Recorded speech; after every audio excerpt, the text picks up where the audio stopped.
Bien chicos, vamos a iniciar nuestra clase de magnetismo. El magnetismo es la propiedad que tienen algunos cuerpos de atraer al hierro, el níquel, el cobalto y algunos otros materiales. Esta fuerza de atracción se conoce como magnetismo y al objeto que ejerce dicha fuerza magnética se le llama imán. Yo creo que todos alguna vez hemos tenido la oportunidad de jugar con un imán. Bien, los primeros fenómenos magnéticos se observaron con fragmentos de una piedra a la cual se le llamó magnetita, la cual es propiamente óxido de hierro, encontrada cerca de la antigua ciudad griega de Magnesia en Asia Menor. Bien, hace aproximadamente 2000 años, ahí se observó que estos imanes naturales atraían pequeños trozos de hierro no magnetizados. En este sentido tenemos dos clases de imanes. Los naturales, que son aquellos que se encuentran en la naturaleza, como algunas rocas minerales como la magnetita, entre ellas hay otras, pero la magnetita es una de ellas. Y tenemos algunos imanes artificiales, los cuales son fabricados por el hombre.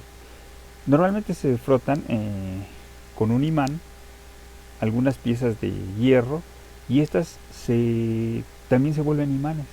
Es decir, imagínense que tienen una pieza de hierro, de lo que sea, no puede ser un clavo, puede ser un desarmador, lo que ustedes quieran. Y ustedes tienen por el otro lado un imán. Si ustedes se ponen a frotar esta pieza de hierro con el imán durante ciertos minutos, van a empezar a provocar que esta pieza de hierro también se convierta en un imán. ¿Sale? Esta es una forma de producirlos. También la otra es haciendo pasar una cierta corriente eléctrica, que más tarde vamos a explicar cómo es el fenómeno del electromagnetismo. Pero por de pronto decimos que podemos imantar una pieza de hierro frotándola con un imán. ¿Sale? Entonces esos serían imanes artificiales. Ahora, cualquier imán, sin importar su forma, tiene dos extremos o caras llamados polos magnéticos, donde el efecto magnético pues es más intenso. A estos polos se les denomina norte y sur. Es la denominación que le damos a estos extremos donde se magnifica la intensidad del campo. ¿Sale? Tenemos dos leyes para los imanes. La primera nos dice que los polos iguales se repelen. Dos polos magnéticos iguales se repelen. Y polos magnéticos diferentes se atraen. Es decir, si yo tengo dos imanes, por ejemplo como estos de barra, y yo pretendo juntarlos por el lado del mismo polo, pues va a ser muy difícil que yo lo haga, ¿no? En cambio, si yo coloco un polo norte con un polo sur, pues estos se van a unir inmediatamente. Esa es la parte que hemos jugado alguna vez con los imanes. Nos gusta ver cómo se juntan y tratar de forzar a que se junten por los polos iguales, ¿no? Hasta los forzamos, ¿no? Cuando tenemos polos iguales tratamos de forzarlos para que se junten y nos gusta esa sensación de cómo la fuerza magnética nos lo impide, ¿no? La otra regla o ley de los imanes nos dice que los polos magnéticos de un imán no se pueden separar, son inseparables. ¿Qué significa esto? Bueno, que si un imán se parte, digamos, yo veo aquí un imán y lo tengo aquí dividido en polo norte y polo sur, si yo intento dividirlo, sus partes separadas se van a convertir nuevamente en imanes cada una de ellas. Yo no puedo partir una pieza y pretender que de un lado me va a quedar solo polo norte y por el otro lado polo sur. No. Cuando yo parto algo en 2, 3 partes, cada una se va a volver inmediatamente un imán con sus dos polos magnéticos. Es decir, yo no puedo tener un monopolo magnético. No existe, no se puede. No se ha logrado. Por esta es una de las reglas a las que sí podemos hacer referencia en los imanes. Bien. ¿Qué tipos de materiales tenemos según su reacción ante la presencia de campos magnéticos? Bueno, los primeros de ellos van a ser los ferromagnéticos. ¿Cuáles son estos? Bueno, aquellos son que presentan ferromagnetismo. Es decir, que cuando se coloca un campo magnético o están bajo la influencia de un campo magnético, estos también se magnetizan, ¿sale? Son atraídos por el imán. Yo puedo tener aquí un imán y de repente tengo un pedazo de hierro y lo va a atraer. Y a su vez va a convertirlo en un nuevo imán. ¿Esto a qué se debe? Bueno, que en el interior de un imán se conoce algo como dipolos, los cuales están desordenados. ¿sale? Son partículas dentro del material que están desordenadas. Pensemos que son átomos que están desordenados. Entonces, cuando yo coloco un campo magnético influyendo sobre esta pieza de metal, voy a ordenar estos dipolos. Y este ordenamiento va a quedar permanente de tal forma que se va a convertir a su vez en un nuevo imán. ¿Cuáles son algunos de estos materiales ferromagnéticos? Pues principalmente son metálicos como el hierro, el cobalto y el níquel. Algunas aleaciones de estos como son el gadolinio, el disprosio, el mumetal, etc. Y algunas tierras raras como el neodimio. Este neodimio es un material que tiene la mayor, es el que tiene la mayor densidad magnética, ¿no? Los imanes de neodimio pues son los más fuertes, ¿sale? Bien, bueno, por ejemplo, miren, los imanes de neodimio, estos imanes circulares que podemos conseguir en una tlapalería, pues son imanes de neodimio. Aquí, bueno, aquí se me había olvidado, miren, nosotros podemos tener imanes de muchas formas. Pueden ser en forma de un prisma cuadrangular, así como una barra, ¿sale? Y este puede estar, puede tener sus polos en los extremos o bien en la parte de arriba y en la parte de abajo, ¿sale? Entonces podemos tener imanes de barra, de disco, de anillo. Estos son muy comunes en las bocinas, los imanes de anillo. Y bueno, tenemos anillos diametral que son más gruesos. Podemos tener imanes de cilindro o de cilindro diametral, ¿sale? Es decir, que es más grande su diámetro que su altura, ¿no? Bien, podemos tener imanes tubulares y también podemos tener imanes de bola u ovoides. Podemos tener imanes en forma de huevo o más alargados, así como una especie no sé, de cocol o alargados, ¿no? Que son luego muy comunes así que nos venden en los chinos, ¿no? Obviamente también podemos tener imanes en forma de herradura, ¿no? Y también tienen sus polos norte y sur, perdón, ¿vale? Bien, ¿qué otro tipo de materiales tenemos? Pues los no magnéticos. ¿Cuáles son estos materiales? Bueno, los que no son afectados por los campos magnéticos en absoluto, es decir, no responden al magnetismo, ¿sale? No los influye, no les hace nada. De ninguna manera se ven afectados por un campo magnético. Algunos de estos materiales no magnéticos pues son la madera, el vidrio, el plástico y el papel, ¿sale? También tenemos materiales diamagnéticos. ¿Cuáles son estos materiales diamagnéticos? Bueno, aquellos que son repelidos por los imanes. Así como los ferromagnéticos, si yo tengo un material ferromagnético como un pedazo de metal, cuando yo acerco un imán, lo atraigo. Pero un material diamagnético, cuando yo acerco un imán, lo voy a repeler.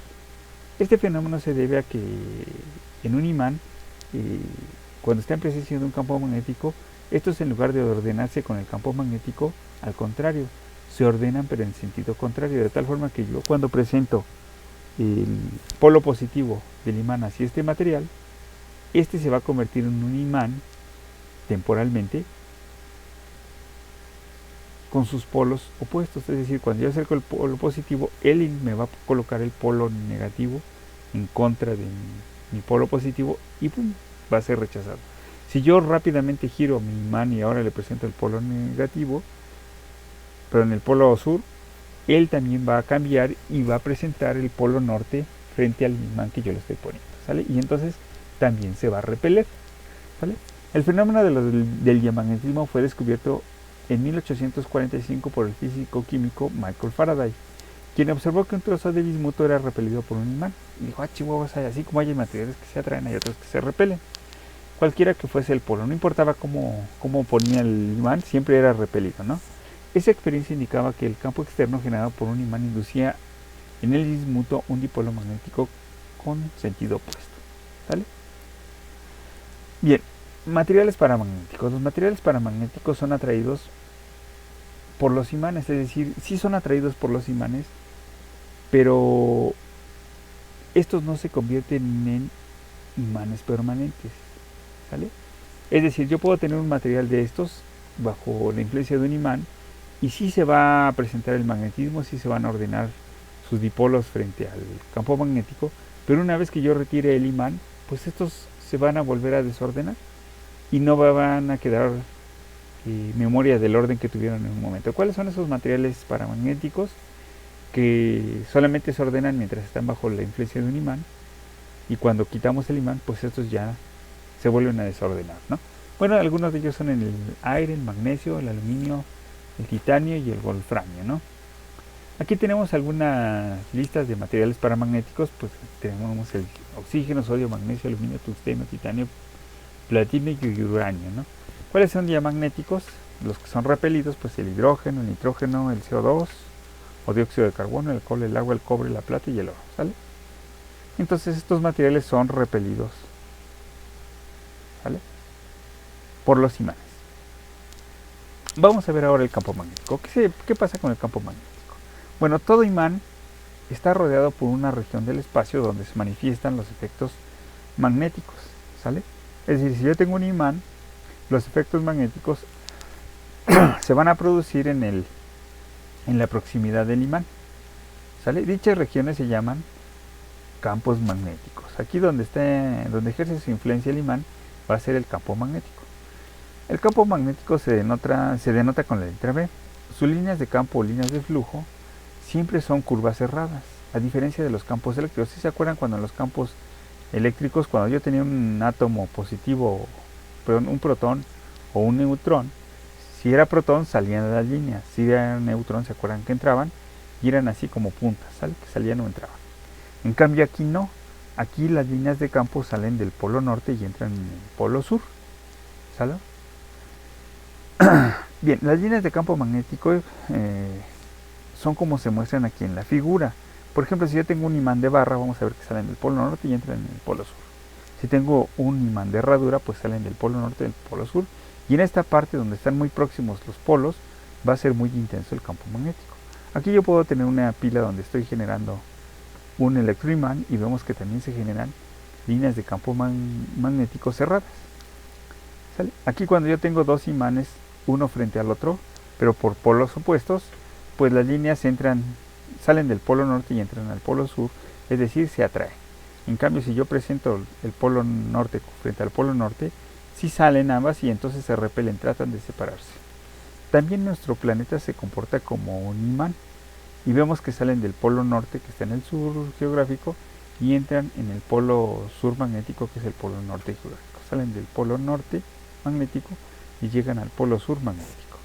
Aquí nosotros tenemos, por ejemplo, una imagen de un imán de herradura que tiene aquí su polo sur y está colocado frente al polo norte de otro imán, a lo mejor de barra, ¿no?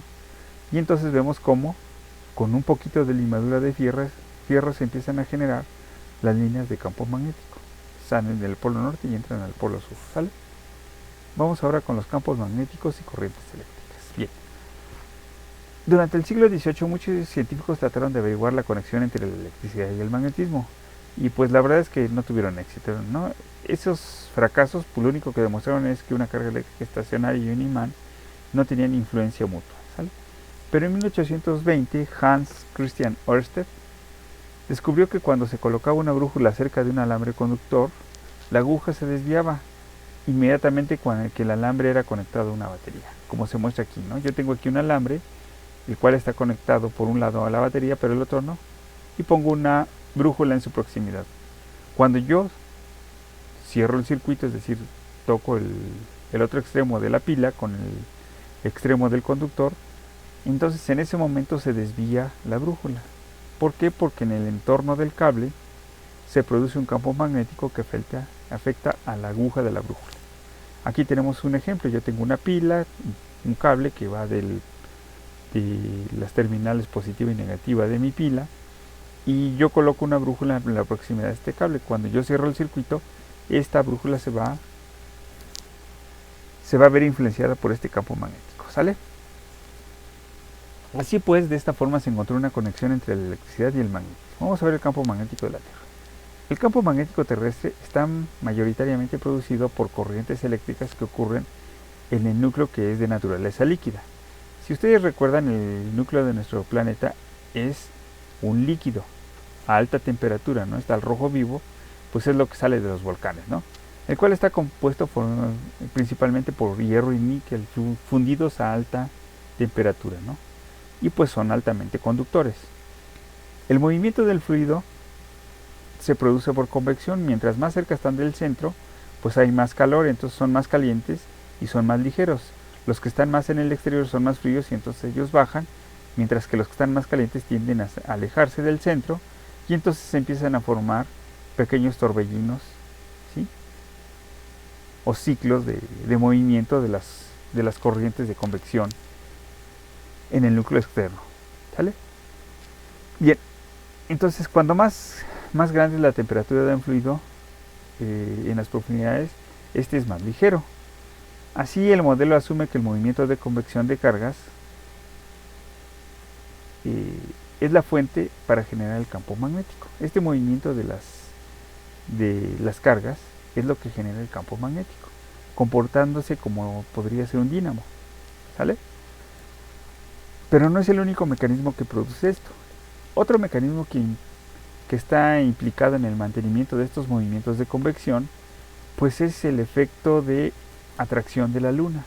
Así como la Luna atrae al líquido en los océanos, al agua en los océanos, cuando va pasando la Luna frente a nuestro planeta, pues tiende a atraer al líquido que se encuentra en los océanos. Pues parece ser que también produce una especie de atracción sobre el líquido que forma el núcleo externo de nuestro planeta. Es decir, ese hierro y níquel derretido también se ven influenciados por la atracción de la Luna. Entonces, estos se deforman elásticamente, así como se producen las mareas, en la parte de los océanos también se producen una especie de corrientes al interior del núcleo de nuestro planeta, debido a la atracción gravitacional de la Luna. Bien, lo cual estimula continuamente el movimiento de estas corrientes al interior del núcleo y así se genera entonces el campo magnético de la Tierra, ¿sale? Entonces la magnitud del campo magnético de la Tierra pues es mayor en los polos, así como en los imanes es mayor en los polos, y es menor en el ecuador magnético. Es el responsable de que la aguja de las brújulas se oriente en la dirección del campo magnético de la Tierra. Ahora, el polo norte geográfico es el polo sur magnético, aquí como lo tenemos en el gráfico. El polo norte geográfico es el polo sur magnético. Y el polo sur magnético, perdón, el polo norte geográfico es el polo sur. El polo norte geográfico es el polo sur magnético. Y el polo norte magnético es el polo sur geográfico. Están invertidos. Si se fijan, el campo de la Tierra cambia constantemente en intensidad y orientación, puesto que la causa de esto son los movimientos de las corrientes de hierro y níquel fundidos en su interior, pues estos se están cambiando, ¿no? Se están moviendo, pues es un líquido que se mueve, entonces también la intensidad y la orientación se mueve. Así pues, el polo norte magnético se desplaza a razón de 40 kilómetros al año, es decir, este se está moviendo a razón de 40 kilómetros al año. Así se mueve el polo norte y el polo sur magnético, ¿sale? Pero este es lo suficientemente lento para que no se vean afectadas las brújulas en la navegación. El campo magnético de la Tierra, sin embargo, se invierte cada cientos de miles de años. El polo norte y el polo sur magnéticos van intercambiando posiciones. Entonces, cada cientos miles de años, este se va a invertir y ahorita pues están contrarios, ¿no? Pero va a llegar un momento en un futuro en el que al invertirse el polo magnético va a coincidir con el polo norte. Polo norte magnético va a coincidir con el polo geográfico y el polo sur magnético va a coincidir con el polo sur geográfico. Esto se va a dar en algún momento en un futuro, ¿sale? ¿Por qué? Porque así se ha presentado a lo largo de la historia de la Tierra, que se invierten los polos magnéticos de nuestro planeta. Bien, el campo magnético interacciona con el viento solar en una región llamada magnetosfera, es decir, si nosotros pensamos en la atmósfera, la influencia de este campo magnético de la Tierra va más allá de la atmósfera, se extiende más allá de los 500 kilómetros hasta muchos kilómetros en el espacio profundo, ¿sale? Esta zona de influencia donde actúa nuestro campo magnético se llama magnetosfera. Esta capa pues nos protege de los rayos cósmicos que destruirían nuestra atmósfera externa, incluyendo el ozono que protege la Tierra de los dañinos rayos ultravioleta. Entonces, en el Sol se producen constantemente corrientes solares, viento solar, que está cargado de partículas de rayos cósmicos y pues inciden sobre nuestro planeta. Lo que lo detiene para que no nos afecte y nos calcine, pues es